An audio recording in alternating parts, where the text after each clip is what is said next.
crack them open. Welcome everybody to this week's episode of the Bitcoin Happy Hour. This episode is brought to you by Give Bitcoin. It is the only way that you can both give Bitcoin and teach those that you're giving the Bitcoin to about how it works, why we believe in it, and what we believe the future of this revolutionary technology is about. I used it to give to some of my friends that I stayed with in Belgium this past month as a Christmas present. I also intend to give it to my father, who's always kind of been into Bitcoin and really likes to hear me talk about it. He's an Austrian at heart, he's a gold bug, but he's never taken the full leap. So I'm hoping that once I give it to him this Christmas, he'll be able to really educate himself, learn a little bit more about the technology, and learn about how it can be used as a potentially macro hedge against inflation and irresponsible government monetary policy. So if you haven't checked out Give Bitcoin yet, go to givebitcoin.io and give Bitcoin. Happy hour. happyhour.givebitcoin.io. Please use our referral link and give Bitcoin this season, guys. It really is the best way to get people into cryptocurrency. It's Bitcoin. the only gift worth giving. I mean, I'm definitely going to use it. I'm pretty sure, like, other than like a purse or whatever for my girlfriend, it's going to be Bitcoin across the board. Well, it's really cool. Like, so just to before we dive into the topics, like, I do kind of want to shill this just a little bit more. Like, they are a sponsor, but I have used it, and the interface is really clean. It's super easy. The fees are low. It's like 2% on anything above $100, or maybe $50. I think it's 100. 2% over anything over 100, and anything else under 100 is just $2. I think the minimum is like $2 that you can give, but if you're giving that much, kind of stingy. But it's got 12 chapters of educational resources. They're still rolling them out, but it time locks the Bitcoin that you give the people for anywhere from a year to 5 years. Now, it's not time locked on chain. It's in custody at Prime Trust Bank in Nevada. They do a lot of Bitcoin and crypto banking for a lot of businesses. Very trustworthy, and you got to sign paperwork and all this stuff. If they don't end up claiming the Bitcoin, you never get charged for the purchase, so you'll get your money back to you. But it's just a great also all-in-one. Find new friends if they don't take it. Yeah, honestly, like I would but seriously, like if they don't take it, you're right. Like, what are you doing? Like, I'm giving you free Bitcoin. But the great thing about it is it lets people educate themselves about Bitcoin and kind of learn about self-sovereignty, running your own node, all of that good stuff before they actually take control of the asset themselves. So it's like an all-in-one education and sending platform. You can also buy Bitcoin through it. And it's subject to the same time log, so you can buy it for yourself, stack sats. Dude, it's awesome. I mean, seriously, it's on the come up. But anyway, let's dive into the topics for today. What do we got? We're going to be talking about CoinShares' latest update on. Came out today. Yeah, it came out today. Did it come out today? Maybe yesterday. The mining report. Yeah, the December 2019 mining report. So it's the state of the mining network. So we'll be going over some trends and statistics from that. Then we'll be diving into Joel Carlson's op-ed for CoinDesk entitled "Cryptocurrency is Most Useful for Breaking Laws and Social Constructs." And then we will also be talking about the role of media in the crypto and Bitcoin industries as kind of taking the topic also from one of CoinDesk's year in review op-eds. This one from David Morris, formerly of Breaker, now of Fortune. And he's writing about the year in crypto journalism. Truth will always be human. But to kick things off, let's talk about CoinShares mining research. And I think really the key trends that at least I saw from this most recent report is the transaction and mining, well, all mining revenue, transactions, and block rewards for 2019 is on pace to be 5.4 billion in 2019. That is marginally down from 2018 when it was 5.5. But that's everything: fees, mining revenue, like total. Gross. Correct. Yeah, and but that's up significantly from 2017 when it was 3.4 billion. Another trend that is interesting is CoinShares estimates that the average price for creating Bitcoin across the board for all of these miners over the course of the year is 6,300. So that puts them at current Bitcoin prices at 71 to 7,200. Puts most of them in profit over the course of the year, they say. That's The price has been higher than that pretty much the whole year. Yeah, for sure. Except for the beginning. Since like April. Okay, yeah, I guess that's true. No. Since the end of market So, pricing. but hold on. So that first point before you go into the Bear rest, market bear. the price is lower than was in 2017. Maybe not on average, but now it's lower than like 10,000. But the mining revenue is a lot greater. Yeah, there's more revenue, and also the share of revenue that is coming from transaction fees has dropped significantly. So From since when? Since 2017. So in percentage terms, this is from the report.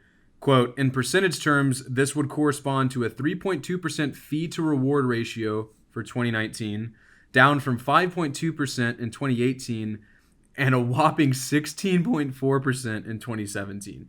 So, I mean, that's like a pretty significant decrease. Well, but also 2017 was when you had like Roger Ver or whoever it was clogging up the Bitcoin blockchain, making all the transaction fees. When it was super like high. $30 or $50, right? Also, that was back when Bitcoin prices. I mean, at the start of 2017, Bitcoin prices were what, like $900. Yeah. So like, if you want to look at the block reward of Bitcoin for those blocks, it was like minuscule compared to the end of 2017. So. Right, but it still even decreased like 40% year over year, and that I think is a direct consequence of SegWit, and that's what they say in the report. And also, the transaction volumes have decreased a little bit since the bull market. So yeah, I would bet it's more so decrease in transaction volumes overall. And probably decrease in the clutter that was in kind of the end of 2017 when Bitcoin Cash was trying to but SegWit's no doubt making an effect. What's the full thought here? So the fees are down. Is that what you're saying? Fees are down, but miners are still making as much or more money. But I guess my point is like the proportion of fee to block reward ratio for miners as a proportion of their revenue is down. Okay, can we take a step back because I'm confused? How is the revenue from miners up this year when the block reward hasn't changed since 2017, but the fees are less now than they are from 2017? More miners are using renewables. That'd and be more profit. miners. Okay, wait, no, hold up. No, it's because the price is consistently higher. The price from 2017 was only above 10,000 for like 3 weeks. So the average price of 2017 you're saying is like 2 or 3K because like it is. It's lower. It spiked. Okay. Yeah. So definitely. we're in the average higher then. Got you. Definitely. That okay, makes sense. but so generally speaking, this makes complete sense. Like the mania has been gone. The fees are always highest during mania, during peak trading time. Fees and trading really go hand in hand. Mm-hmm. So we don't have that situation. And then like Colin alluded to, the network is getting more efficient. Batching is happening. Better fee estimation on wallets, UTXO selection, like all of these best practices, like are forced when the prices go crazy in 2017, and then the fallout is improved efficiencies. Right. So to put this into perspective in terms of how much people are paying for fees, the total fees are 171 million for 2019. That's annualized. That's down from 284 million in 2018 and 554 million in 2017. I mean, that's a significant decrease. That again, I would say like definitely there are fewer transactions than in the go-go days of 2017, but I think that you can't just attribute it to that. I think that a lot of this is probably SegWit as well. I mean, because if you look at how much SegWit slashes fees, I mean, you're saving sometimes like 80 to 90%. Depending on the time. Like I've seen, like if you go to Blockstream's got a pretty good their block explorer. Yeah, their block explorer is pretty good about usually delineating that. The other thing that is also really nice to see in this report, we saw it in their last report that came out in I think it was July. They estimate that the penetration of renewable energy into the Bitcoin mining market is about 73% right now. So just another good statistic to throw out anytime someone talks about Bitcoin boiling the oceans, because the reality is like people are looking for renewables, and half the time this renewable energy is wasted anyway. Like what happens when the energy from a turbine isn't being used? Do we expect that number to go up? I think absolutely. I think that's going to trend towards, because like if you expect renewable energies in every industry, or like the penetration of renewables in energy production to trend towards 100%, which it will, then this will eventually also trend towards 100%, I believe. Bitcoin mining is a heat-seeking missile pointed at where the energy costs are the cheapest, right? Bitcoin miners, like, it's great that they're using renewables. They don't care whether they're using renewables or whether they're using coal. It's all about, like, what's their margin? Like, so right now, it's way cheaper to use renewables. They're going to keep using renewables. if there's more renewables created, they're going to probably use those renewables over using more expensive, oil, And natural it'd be gas. really hard for natural, like fossil fuel energy to be cheaper Not than renewables. not really, because so this is Just actually depends. yeah, it depends on where you are. So, well, yeah. Well, so like for Geographically, instance, that yeah, like if just you were in depends. Texas, where they're Yeah. basically flaring and venting off natural gas by the 100 million cubic meters like per year, then like you're going to be using natural gas because there's not any hydro penetration in Texas. But like for instance, so Steve Barber, But there's good wind energy in Texas. that's true. We But actually have an article that covered all this. Yeah. It covered all the different Jesse. mining companies, and then we have an infographic Right. that shows like the different. yeah, it's super cool. Definitely check that out. It was We'll one link of in the our show notes. one of our most recent cover stories. Kind of looks at like mining by geographic region. Jesse Williams. Yeah, Jesse Williams. Yeah, We'll great drop a great link. piece. Gotta- Gotta love her. But there's one company, Steve Barber's Upstream Data, actually is doing work with this. So in Texas, in oil fields, you basically have these natural gas vents that are just constantly spewing natural gas that's wasted because they don't have anything to do with it. Like it's too expensive for them. It's not economically feasible for them to transport it. There aren't pipelines to transport it, so they just vent it or flare it off to try to meet regulations. So Steve has been installing these what he calls ohm mining rigs, like in these oil fields. And these oil companies are taking the natural gas that would have been wasted and mining Bitcoin with it, which is really, really awesome.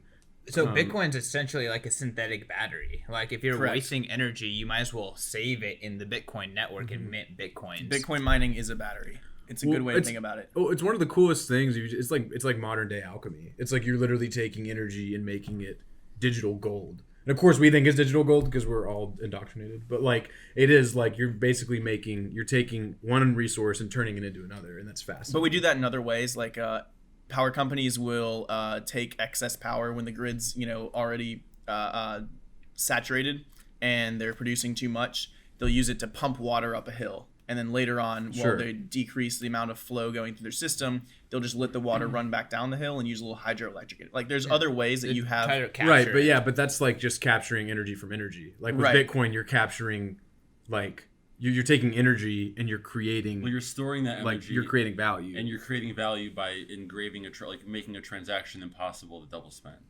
Yeah. It's I like would that say it's amber- still, you can think of it as a battery. It's a good way to think of it.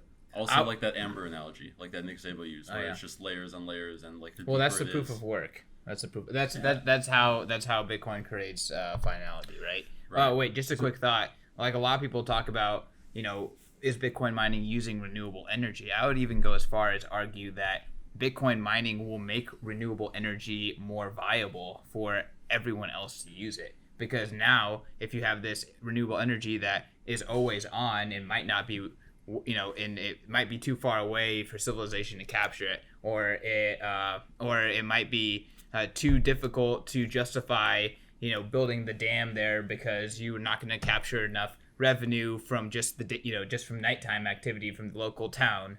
Then Bitcoin mining kind of like smooths out that demand and makes it so that they have dependable demand no matter what, and that will enable them to produce more energy producing infrastructure that's not gas, coal, and that kind of stuff. This also goes back to Bitcoin mining being a battery. Like the reason why Tesla bought Solar City was that like the thing that legitimizes solar power is being able to store excess solar power into a battery. This is the same thing. I guess, like, but the thing is, it's not really a battery though, because you're not storing energy. You're converting energy to something else. Like you can't reuse that energy later. I guess is sure. one Well, problem you're with selling that it on the analogy. spot to a buyer. That Yeah, I mean you are. So like you can still sell the energy, but like that's not storing. Like it's not. that's why I like, said it's like a synthetic battery. Yeah, I guess. Yeah, I guess I like that. You're distinction, charging up the synthetic battery. But analogies need to be airtight. Yeah, I mean, a lot of people will try to analogize this. It's something completely new. It's a It is. universal buyer of last resort for energy. So the big takeaway from that report was that like 60-something% of mining is still in China, right? thank you for, you know what, Brandon, you read my mind, man. I was just about to say before we move on to the next topic, it was like 65%, and then I believe it is 35%. So there's 65% is concentrated in China, and I think it's like something, was it 50% is in the Sichuan region alone? I think it's like 54%. Yeah, something like that. Yeah, it was. It was 54% in the Sichuan region alone. And out of the remaining 35% of miners, the report reads, we estimate 31% of global hash rate production is evenly split between Washington State, not DC, New York, British Columbia, Alberta, Quebec, Newfoundland, Labrador, Iceland, Norway, Sweden, and the Siberian Federal District of Russia, Kazakhstan, Georgia, and Iran. Oh, I love that. With the exception, I think, of Iran, the one thing most of those regions have in common is an abundance of renewable energy. Well, the Sichuan region is... Especially, yeah. I mean, it's just like Hydro City. Right, like Yeah. why is 54% in Sichuan? I bet probably 99% of that 54% is hydroelectric energy. So Yeah, and they talk about that too. Yeah, Sichuan has 90% renewables penetration. Washington has 92, Norway has 99, Newfoundland and Labrador has 95, Quebec has 100. Wow, that's impressive. British Columbia has 98, New York has 45, Iceland has 100. So Kazakhstan and Iran seem to be the outliers there, along with Alberta, Canada. But Kazakhstan has really cheap coal. Yeah, They have tons of coal mines there. So like I said in the beginning, like it's a heat-seeking missile, and it's going to just Right. keep finding these areas where It's power's always cheap. gonna look for the cheapest energy. And CoinShares research. Sorry, one last thing. They their average for the miners that they took into consideration is like they have an average electricity cost of like 4 cents per kilowatt, which is I dirt think that's cheap. down from the last one. I think the last one said it was 5. Was it? I thought it said 3 in the last one, but you could be right. Mining power Here's is an getting idea cheaper. here. The halving is going to flush out a lot of inefficient miners, quote unquote. It like will. if you can't get 4, 3, 2 cent electricity costs, you are probably mining the Bitcoin network inefficiently. So Which the means- Bitcoin network is just always getting more efficient as it flushes out like these weak mining operations. But you could also make the argument that that would concentrate power further. Or you can make the No. argument that geographically forces dispersion where there are points Where of it's cheap most electricity. efficient. If anything, it actually forces decentralization. And but like I don't know, for the Chinese miners where their hydropower is subsidized by the Chinese government, like we already know that's not going to last forever. Right, I mean, that's but temporary. it's 54%. Like it hasn't really fluctuated. I mean, it much. was probably like 90% a while ago. And like with that being yeah. said, like the Bitcoin hash rate has doubled since the last report. So the 40% by itself, let's erase all the Chinese miners. The 40% by itself is where the entire network was at hash rate wise I a disagree. year ago. I think the halvening, because first of all, I think the halvening is just going to drive a 2x in the Bitcoin price, and everyone's going to be okay anyways. Totally. But Well, that's if- not immediately. If That's it's not gonna immediately. if it's gonna wash out the weak hands of miners, it's gonna wash out the ones not that even don't weak have special contracts with governments where they're getting huge subsidized tickets and or power. And at that point, like, They'll be better off buying Bitcoin instead of mining. Yeah. well, yeah, but like I would be wary of that in terms of mining centralization. Like, there are countries that are heavily subsidizing it or have really cheap power that, like, it's not like there's some well of unused power somewhere over in X area that, like, we haven't used yet and we haven't discovered it yet, and like once we do, all the miners are going to go there, right? Like, miners have pretty much felt out kind of what the energy situation is for the world at this point. So that's completely not true. Well, There's so much more power to unlock. well, yeah, but like, Like, we that's may the whole we may point. find oil in X place, but like if we find oil in X place, it's going to quickly be dispersed everywhere, Yeah, that's- as efficiently as possible. So I gotta say, Oilwood? I gotta say that I agree with Brandon here in the sense that, like, so let's just take like Tennessee as a touchstone for this.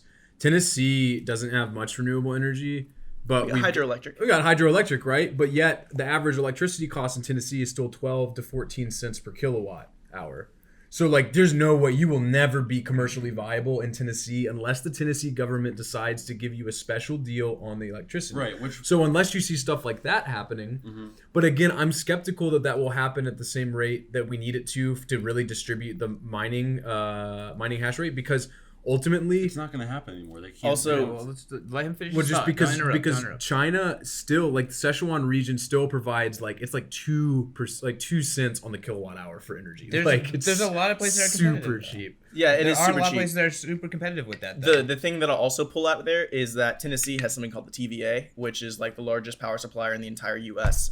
Tennessee Valley I Authority. did not know that. They have such a monopoly on power consumption Is and that what energy that really big consumption building is? in I don't know, probably, but like the TVA you can go through and like kind of look at all the stuff that they've done in terms of being able. They're a government company that also has a CEO that like has wiggled its way into like the way that politics works in order to basically control this monopoly on the southeastern area and like much of the U.S. in terms of power consumption, and then like has used that in order to make it more difficult for the consumer to get cheap power. So like they've been disincentivizing us from being able to have solar power in Tennessee. They've been disincentivizing us for having hydroelectric and wind and all this kind of stuff.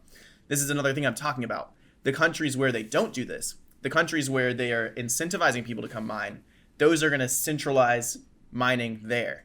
And I feel like that's like the thing that you have to watch out for. And it's why also, we need Bitcoin to kind of balance out, and we don't need a 50% loss of miners because it's going to centralize mining like crazy. Fun fact, TVA was created in the 1930s as part of FDR's public works programs, the New Deal. All right, so I think that kind of rounds out that topic. Ultimately, though, go read the report. It actually spells out some pretty positive statistics for the state of mining. Network is super healthy. Awesome trends to key into. All right, so next topic. Jill Ruth's op-ed for CoinDesk. Cryptocurrency is Jill Carlson. Did I say Jill Ruth? Sorry, that's her. That's what she goes. Just her thing on Twitter. But anyway, so Jill Carlson. Cryptocurrency is most useful for breaking laws and social constructs. The thesis of this article, if you couldn't kind of gather it by the title, is this idea that cryptocurrency's major use cases are still for engaging in illicit transactions and illicit purchases. Things outside of the state's purview that they don't want you to do. Now, I understand that we have some people who disagree with this. I want to hear dissenting opinions first. So, any other dissenting other than me? You go, man. You take the lead on this one. Tell me why you think this is horseshit.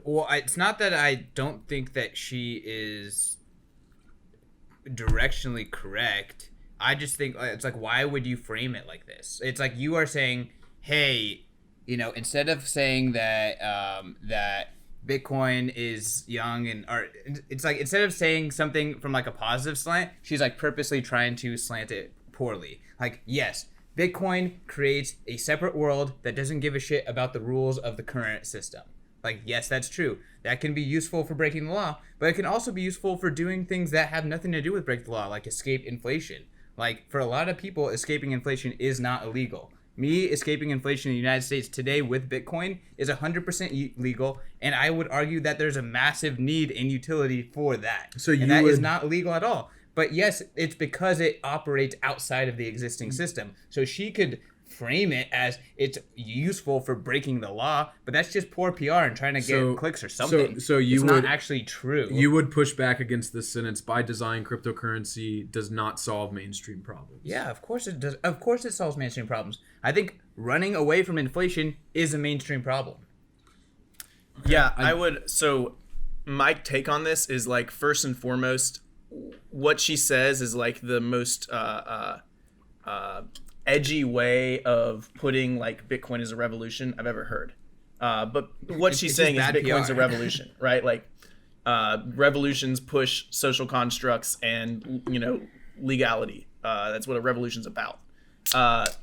She just said it in a way that like was I would say overtly negative. I don't know if that was her making the title. It could have been CoinDesk making the title. She made a tweet about this with a checkbox that is like directly asking like, is it for breaking the law?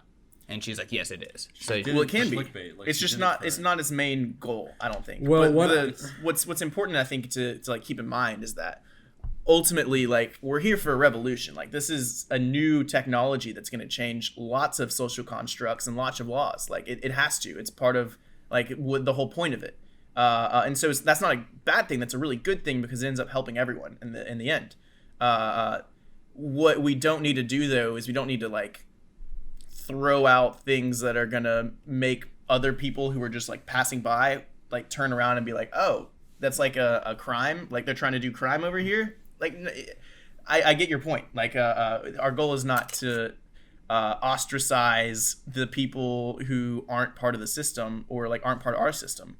Our goal is to create a new system that everyone eventually FOMOs into because it is the best system out there and like it's going to be looking out for them unlike any other system. 100%. So I guess what I would say, let's hit tiebreak first. You go. Well, no, I mean, I think it's an interesting like point that she's making, and like she's definitely like pushing the like limits as to like what the entire like purpose of cryptocurrency is. So I thought it was a good article. I mean, you guys covered a lot. Yeah, she's pushing the envelope. I'm trying to find a way to collect It's meant to for people to be like, oh, like whoa, like take a step back. Like she even like tweeted it, and she was like, get ready for everyone to freak out. Like so, I mean, yeah. So I guess just for the sake of the panel, like I agree with her kind of, and the reason I agree with her is because I hear your point, and that was my first thought too. Is this idea that a decentralized monetary system that is meant to preserve value better than the additional alternatives like fiat currencies is not an illegal use case, and I would argue that it is a use case. But Jill is approaching this from the perspective that the speculation and the hedging bets with Bitcoin and assuming that it's going to continue to preserve its value against the dollar better than any other alternative. She's assuming that that's not a use case. I think she's not taking that for granted. I think a lot of us take the digital gold meme for granted in the Bitcoin industry, and I think she's looking at it from a place of, and this is why I agree with her,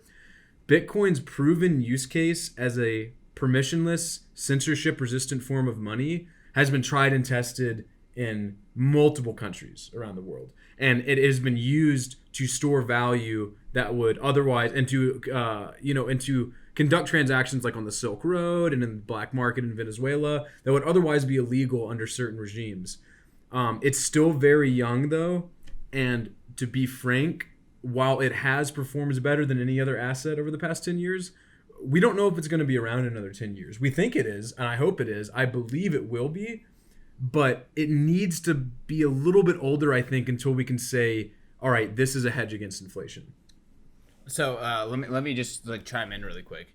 Bitcoin is money that works, and it's money that doesn't censor. So there are plenty of remittance use cases where people are buying gift cards, selling it on Paxful, getting the Bitcoin to their relatives, having the relatives sell that for local currency. That is a perfectly legitimate use case. Bro, I know. I wrote the article. That's a completely legitimate use case that's being used around the world that has nothing to do with breaking the law. Oh, it is breaking the law, though. No, it's breaking Nigerian law, and that's part of her point. But that's the thing is, like, she wants people to realize that illegal doesn't mean bad, right? Like, illicit doesn't mean morally bankrupt.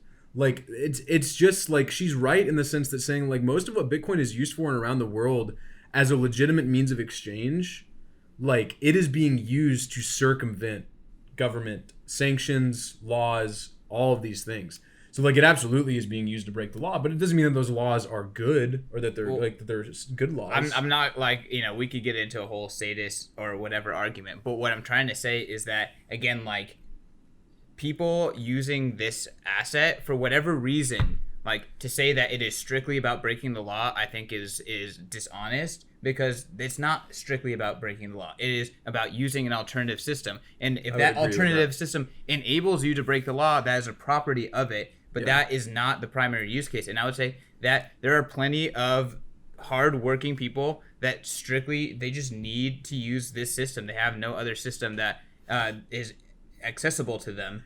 And like, again, I think framing it the way that she did, like, it's clearly to get clicks, it's clearly to get attention, it's clearly to get this conversation, but I just don't think that it is doing our industry justice in any way to even like remotely frame it. It's not an either or is what you're saying, which was the first thing it's a better system. It's a better system, and it is a freer system, okay? And that's what it does. I agree with that, Christian. Right, that's one thing that struck me is like, so when I read it, my first thought was, it's like, well, Bitcoin doesn't care if you think that's what it's for, because Bitcoin is apolitical and agnostic. You can, so like what you were saying, you can use it for whatever you want. I would say that the majority of governments are breaking human law and common law by putting their citizens in that position. And that Bitcoin is actually enabling just human rights. Well, that goes into the libertarian argument too, right? About like, what is legality? So, because all these gang governments are breaking the law and human law. I have an analogy. All right, I think this article is the same thing as if someone were to come out and write, Tesla's autopilot is to allow commuters to fall asleep at the wheel. Right? It's like that title and that article is not going to do Tesla any favors. It's going to make everyone look at Tesla and be like, holy cow, you're trying to get everyone to fall asleep at the wheel. Like, shame on you. But also, if you take a step back, everyone has to admit that, like, if you can now start doing other things while you're transporting one place to another, like, that's a great good for everyone, This is the same thing. It's like, this is going to be used to commit crimes. Like, no, that's not the point. But being able to kind of do things that, highlight your own sovereign individual freedom, right? Like, is a good thing. And we should be for that. So, I mean, I think we kind of keep repeating ourselves now, but like, ultimately, I think this was a hurtful attempt at trying to say something good for the industry. I don't even think she did any harm. I don't think she did either. I think it's a good conversation to open up, because like whether like I don't know, like it just like reminds you what you're doing. Like dude, you didn't do this. You weren't doing this 8 years ago. Nobody was, and like now you have this whole thing that like let people buy permissionlessly into shitcoins, and permissionlessly send tokens to wherever, and like permissionlessly do things that they were never able to do because this didn't exist. So like, I would say, and it's a reminder. And she didn't do any harm until Brad Sherman goes to Congress and holds up this article and is like, look, this is one of the people from the industry saying they're just trying to break the law. Like, we're just giving them stuff that they want to use later on. Let them use it. That's what I have to say. All right. Yeah. What's the next story? I think we all got our takes. I actually want to say one last thing. All right, do it. I, for one, in the article, and I quote, do not want to live in a world where cryptocurrency has found mainstream use. That's the only thing in the article where I'm just like, I don't know. Like, she makes it sound like mainstream adoption of Bitcoin or cryptocurrency would be a bad thing. And she doesn't really kind of expound on that. And so I don't really, that's the one thing where I was like, well, if that's the case, then we might be living in a world with more responsible monetary policy. So like, I felt that was kind of a weak argument. Well, I mean, I don't know what else you would. This has clickbait all over it. Mm-hmm. Yeah. Like, I think I wouldn't call it clickbait. I think that cheapens what she's talking about. Like, I think it is an important topic. Like, because whether or not we want to admit it, the most impactful use case for Bitcoin right now is not us hodling it, but is people using it to subvert their government's unjust laws. So she didn't say it like that. I mean, she kind of said it like that, but not really. But anyway. Well, I don't think that having an option and opting out is subverting. I just think that it is choosing to opt out, and I think that is perfectly normal, and I think it will become perfectly mainstream. I guess what I'm saying is, for the people, we're opting out, and it might not be subverting, but I'm talking about people who are using Bitcoin to survive because their money is worthless. So I think that they're the ones who are being... They're the ones who are victims. Well, that's what I'm saying, but they're subverting their governments by using it. Like, it's literal subversion. Well, I think we're going in a circle. What's the next topic? The last topic is using David Morris's another op-ed for CoinDesk called "The Year in Crypto Journalism: Truth Will Always Be Human." I wanted to use this as a springboard for talking about the media's role in the Bitcoin and cryptocurrency industries. Because I often find I agree with a lot of what David says in this piece. He's one of my favorite Bitcoin and cryptocurrency writers. He's got a sharp eye and also is just a good writer. But one of the things that he talks about is basically this idea that the cryptocurrency industry has this extreme disdain for journalism. Like an almost like Trump-esque, like everything is fake news that I don't agree with. Because you can see it everywhere, man. Like, it's like a lot of Bitcoiners have it. Fucking CZ with the block stuff. ETH will shit on everything CoinDesk does. Yeah. If Lee Kuan comes out with anything related to Ethereum, they just immediately like, oh, it's so unfair. Like my unicorns. Like they just automatically get really butthurt. So I think, to immediately push back, I would say the crypto space, maybe more than any other industry ever created, has had the most amount of mainstream negative publicity and press pointed towards it. It has had a lot.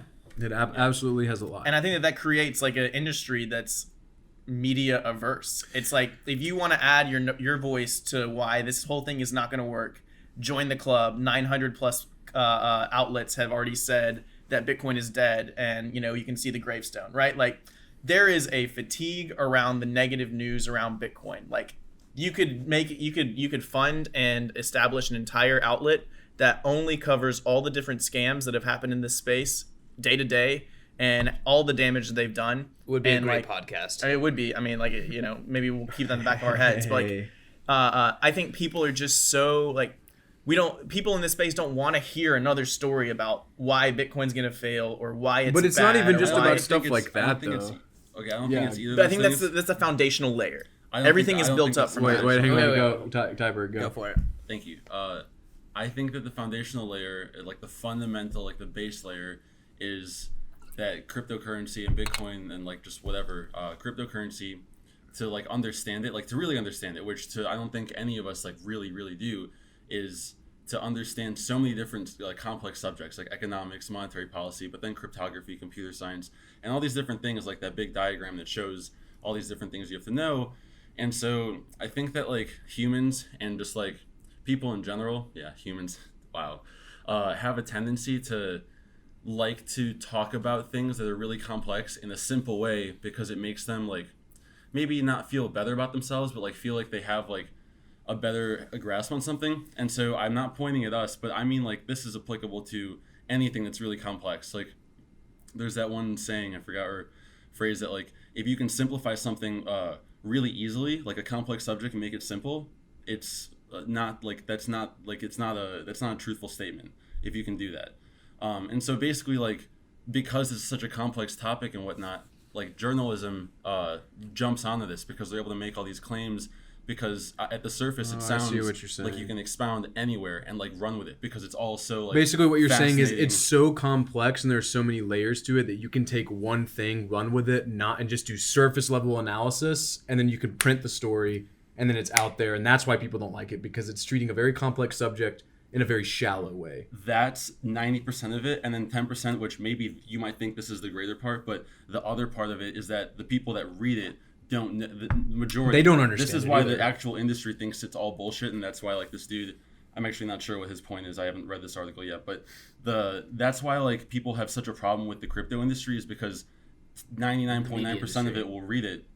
The crypto media industry is that they'll read it and all think like, wow, this is legit. This is the truth. Forbes wrote it. You know, this guy for whatever, like whatever website. And so we all think it's true when it's really no one actually knows enough to discredit it. Right. And so what I would say too is like, so I agree with what you were saying earlier, Brandon. Like we've had so much, like we've just been bashed over the head with mainstream media, just like uninformed takes of people who like, you know, because like what were they doing? Like your Bloombergs, your Forbes, your Fortunes, your Wall Street Journals, they were taking tech reporters and basically telling them it's like, hey, this Bitcoin thing became really big overnight. We don't understand it, but you need to publish a story about this by tomorrow. Right. So like you're 500 basically words go. Exactly, like you're asking them to wrap their head around all of the stuff that you were just talking about for one story instantly. So like they're never going to be able to get it unless they really have immersed themselves in the industry. But I think the problem here is like there is very illegitimate news coverage about Bitcoin. Like all of the stories about the Tether whale manipulation, like whenever a mainstream outlet got on that stuff, like that is actually, I would say, irresponsible journalism. You're not reporting anything that could be considered factual. But on the flip side of that, it becomes dangerous when the entire community is kind of ossified, and like their ideas are ossified to the point of where they're basically protecting themselves from any sort of negative news and calling it FUD, because then it becomes very difficult to discern legitimate news and legitimate criticisms and stuff that is just brain dead FUD. Totally. Right. And I think that's part of what David says in this article. So I kind of have an interesting idea of, you know, this whole paradigm that we find ourselves in. And I personally think that I never understood a subject so deeply as I now understand Bitcoin, and I never fully understand how bullshit mainstream media was until I understood Bitcoin, because almost every subject is as actually nuanced as Bitcoin is. Every subject is incredibly nuanced, and yet the kind of the blanket statement news, if you want to call it that, makes everything a blanket statement. So like narrative journalism. If bullshit narrative journalism about Bitcoin exists, like think about every other nuanced subject out there that is being covered on CNN. Like it actually, for me, it really opened the light that there is just so much bullshit out there. And I personally, I don't mind the disdain towards journalists because I think that journalists need to earn their stripes and that they need to prove themselves, but not the other way around. And then the second point is that I definitely think that the crypto and the Bitcoin space have homegrown, crowd-generated content down to a T. No industry is as good. It's a general trend in general, like YouTube, crowdsourced content in general is a trend, but I mean, I feel like the crypto space is on fire with crowdsourced content, and there's really amazing articles and Medium posts and blogs, high quality stuff that gets people VC jobs. I don't think that's journalism. That's quality. I don't know. I think that your story based on that dude Matt who did the study on Paxful and gift cards. I think he did investigative journalism. He's just I would agree with that. He is strictly that's data journalism for sure. This guy is just an average Bitcoiner. If I can jump in, Eric Weinstein, one of my favorite kind of people out there right now, kind of commenting on all this, has this whole thread and philosophy around something called narrative journalism, which was kind of sprung up in the New York Times, Washington Post 1980s, where every story was part of a larger story, and it was their job to thread all the stories together to create like a sensible narrative for people to digest. It changed journalism from here are the facts, think what you want, to here's the story, we'll spoon feed it to you, we'll tell it to you, this is what you need to think about it. And when that shift happened, and it's been only kind of become more extreme since then, it's now like the status quo of journalism. It's like, I'm not going to report to you what the facts are, I'm going to report to you what the facts are and what you should think about them. And that's where I think we come into like the biggest issues. It's not that, Binance's office in Shanghai shut down. It's that Binance's office in Shanghai shut down, and that's a terrible thing for Binance, and they're covering up, and they're and like. But the original story didn't say any of that. The original story reported the facts. I actually wanted to get to that really quickly, so I want to make this point. That's the thing is like he uses that as one of the examples, and like there's a big difference between holding journalists accountable and like so they used raid in the headline. That was bad. Exactly. They shouldn't have done that. But my point is, after that. Like, did you see Binance's like PR moves after that? Our offices are distributed. We don't have any offices. They just happen to congregate in this area. Like it was double speak everywhere. Totally. Totally. And, like, I don't think Binance is in the right in all of this. But I'm also saying like, don't be surprised when Binance tries to cover their butt when this kind of stuff comes out, and don't be surprised when people are very hesitant to trust the news source over the company in this, because we're in a space where the companies are trusted more than the news sources, especially which reputable is dangerous. countries. I think that's dangerous. Well, it is probably a bad thing. I'm not saying it's not a bad thing. Guess who gets closer to the truth, though? I'm saying, look at the crowdsourced people. Almost in my own ironic statement, I'm saying look at the bigger picture. Look at the things that have come together in order to create this scenario that we're in now, where all of a sudden like half the people in the space don't trust crypto journalism for its word. Like or any journalism. Let's look at those fine points. Let's critique those fine points. Let's figure out how we as Bitcoin Magazine and we as BTC Media can always be improving in a way where like we don't run into the same issues that these other publications are coming to. I think we do a great job. No, so I think we do a great job. But this like goes into like what we were just like how Christian brought this, or one of us brought it up like in the beginning. This has made me realize like that any journalism is at the end of the day someone's perspective on like a really, really complex topic that by default is like really, really simplified because you're writing this for, millions of people. And God with forbid, the power of your brand behind it. And God forbid the writer gets really, really complicated and detailed. That kind of stuff never makes it out because that's too nuanced for the audience. Well, it's also it's too detailed for the average reader too. Right. That's part of the problem. And the other thing too that I want to go really hit on really quickly because Brandon was talking about, you just mentioned brands. And this is a consequence partly of the narrative journalism you're talking about, but I think more so consequence of digital media. Every online publication has an agenda, and they write from the perspective of that agenda. I've given pitches to non-crypto media outlets before, and I was basically told, here's how you need to write the article. This doesn't fit in our editorial thesis. Exactly. That's the thing. So like the writers aren't even writing from their perspective. They're writing from the perspective of the publication. Mm-hmm. So for instance, you said that you think we do a good job compared to other places. We do the same shit. We're Bitcoin only. We're Bitcoin maximalists. Like our coverage, I love what we write and I love what we produce, but it is just seeped in Bitcoin maximalist bias. But that's because we think that's where the truth lies, right? So that's why we write that way. In the same way that someone writing for Vox truly does believe that the leftism and liberalism that they are promoting is the best way. In the same way with someone who's writing for the Washington Examiner thinks that the conservatism that they're advocating for is the best way. The same people who write for the Independent who think their moderation is the best way, et cetera, down the line. So like it's all, I think that part of, you're right to point out the narrative journalism thing because it does play into this trend of outlets don't report truths. Sometimes they do, as much as they report what their readers already want to read. Their preconceived biases, they're tailored towards that because they got to get clicks, they got to drive revenue. But I would also, like, I agree with everything you said.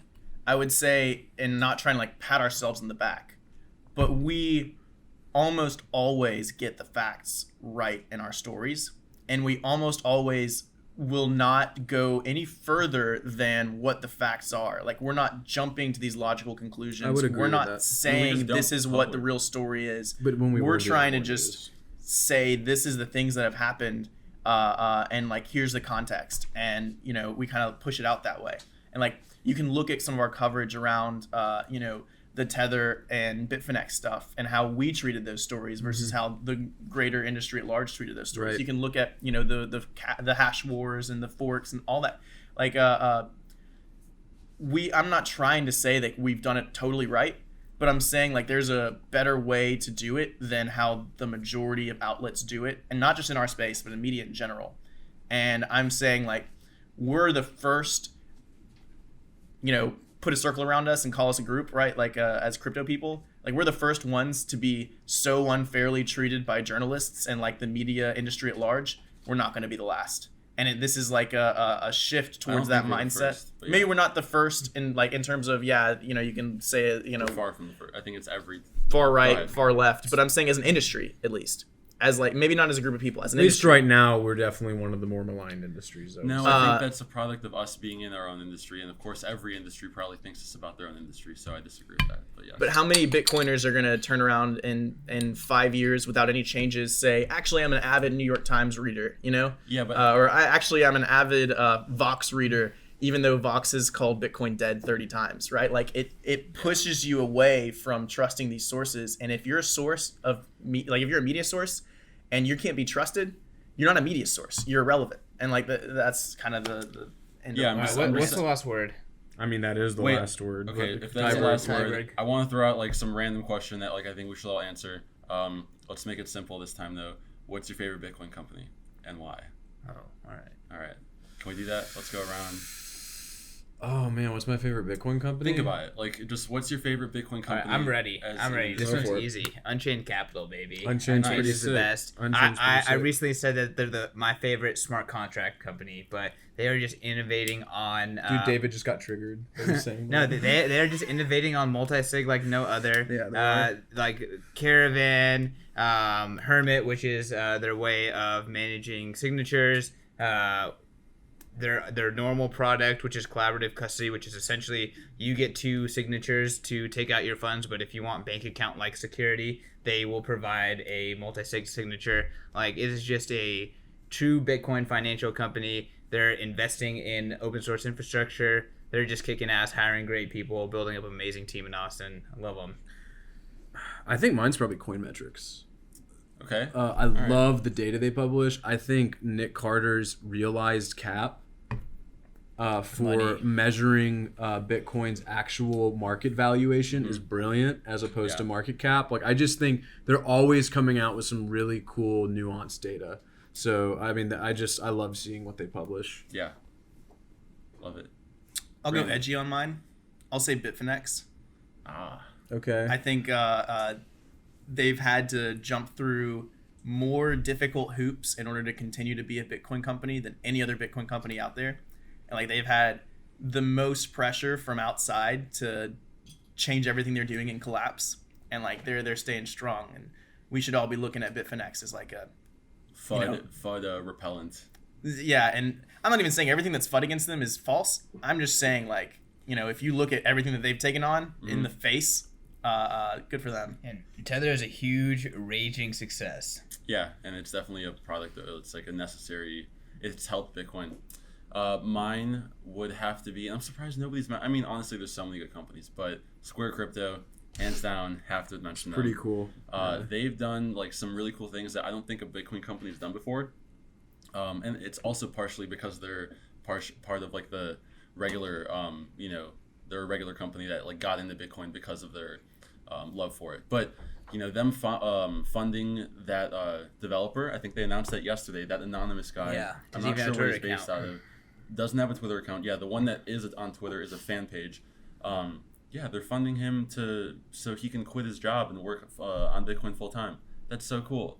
They gave a BTC Pay server a bunch of money, and this is like one of those things that to be honest, I thought Coinbase or a different company was going to do a while ago. So glad to see them do it. Coinbase has found every way of dropping the ball for Bitcoin. Honestly, yeah. They were they could have been. Hey, they need an IPO and cash out those early investors. Gosh. Supporting Bitcoin is not very profitable. So you can't really blame them. I guess not. Well, anyway, I guess that wraps it up for this episode.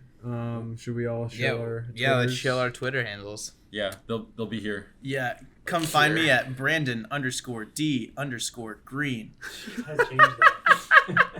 Yeah, but then all the old videos will no longer show the right account. Colin's, mine, Video Man's gonna edit that in. Yeah. Money. Let's go. Let's go. Deuces, y'all. We'll see you next week.